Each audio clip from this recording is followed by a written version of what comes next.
I'd like to show you the Betterley AlumiFence. This is a direct replacement for the plywood face that comes on the SawStop Professional T-Glide Fence. The AlumiFence is machined out of solid aluminum. It's CNC machined flat on the back side, the face side, the top, the bottom, the ends. We laminate the face. That gives you a smooth, easy to feed against surface that won't mark your material. We also put a series of holes so we can move the AlumiFence forward or back depending on the application where we need the support.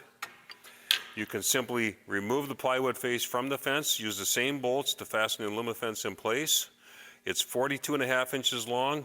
The standard plywood face that comes on the SawStop Professional T-Glide Fence is only 35 inches long. This gives you more support, more edge to guide against, increasing the accuracy of your saw when you're doing rips, particularly with long rips or sheet goods.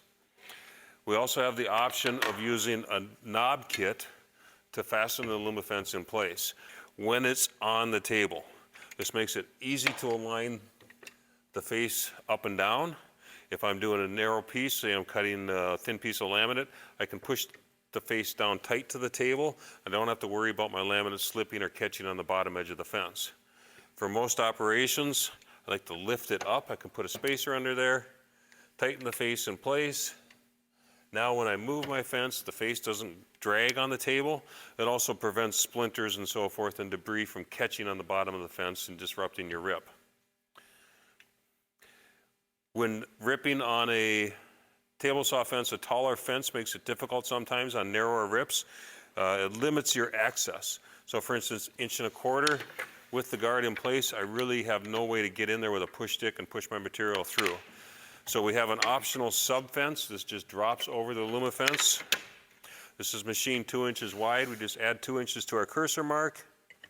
And this gives us easier access to these narrow pieces. Even with this guard in place, I can use a push stick to push through 1.25 inch material.